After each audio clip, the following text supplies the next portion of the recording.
Hello बच्चों, चलिए प्रश्न को देखते हैं। प्रश्न है, निम्न द्विघात बहुपदों के शून्य ज्ञात कीजिए और शून्यकों तथा गुणांकों के बीच के संबंध की सत्यता की जांच कीजिए। हमें बहुपद दिया गया है 3x का वर्ग घटाव x घटाव 4। प्रश्न को हल करने से पहले जो इसकी मुख्य अवधारणा है उस पर विचार करेंगे। तो इस प्रश्न के लिए जो मुख्य अवधारणा है वह हो जाएगी द्विघात बहुपद। अर्थात हम यहाँ पर यह देखेंगे द्विघात बहुपद क्या होते हैं। तो वे बहुपद जो ax का वर्ग योग bx योग c के रूप में हो द्विघात बहुपद होते हैं। अब बहुपद दिया गया है 3x का वर्ग घटाव x घटाव 4।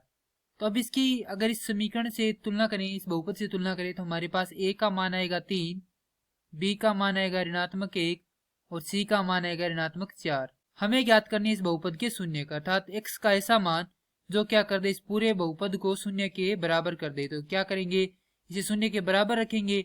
तो 3x का वर्ग घटाव x घटाव 4 बराबर 0।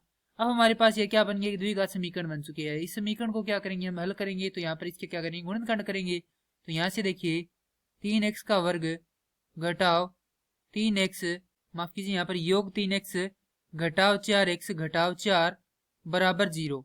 तो यहाँ से क्या उभयनिष्ठ है, यहाँ से उभयनिष्ठ है 3x, तो यहाँ पर बचेगा x योग 1। यहाँ से उभयनिष्ठ है ऋणात्मक 4, तो यहाँ पर भी बचेगा x योग 1 बराबर 0। तो यहाँ से आ जाएगा 3x घटाव 4 और x योग 1 बराबर 0।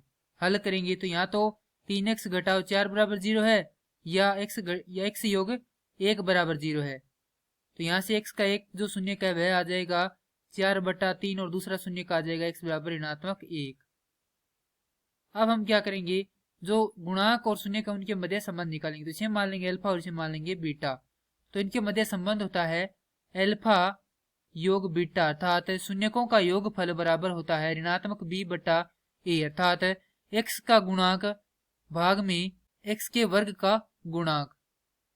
तो यहाँ पर मान रखेंगे अल्फा का मान है 4/3, बीटा का मान है 1। तो यहाँ पर किसका 1 है, ऋणात्मक 1 है। तो यह हो जाएगा बराबर में ऋणात्मक b का मान है हमारे पास ऋणात्मक 1/a का मान है 3। हल करेंगे तो आएगा 1 यहाँ पर लघुत्तम लेंगे तो लघुत्तम आएगा 3, 4 घटाव 3 बराबर 1/3, अर्थात 1/3 बराबर 1/3। तो ये बराबर है, अर्थात यह संबंध क्या है, सत्य है। दूसरा संबंध होता है शून्यकों का गुणनफल बराबर होता है c, अर्थात अचर का गुणांक बटा x⁻2 का गुणांक। तो यहाँ पर हमारे पास अल्फा का मान है 4/3 और बीटा का मान है ऋणात्मक 1 बराबर c का मान हमारे पास है ऋणात्मक 4/a का मान है 3। तो हल करेंगे तो यह क्या होगा, ऋणात्मक 4/3 बराबर ऋणात्मक 4/3। चूंकि ये दोनों भी क्या है, बराबर है, अतः दूसरा संबंध भी क्या है, सत्य है। और शून्यकों और गुणांकों के मध्य द्विघात बहुपद के लिए दो ही संबंध होते हैं, दोनों क्या है, सत्य है। और जो इसकी शून्य का है उनका मान है, एक तो 4/3 है और दूसरा है ऋणात्मक 1। और ये क्या करना था, हमें यहाँ पर ज्ञात करना था। मैं आशा करता हूँ कि यह प्रश्न आपको समझ में आया होगा। धन्यवाद।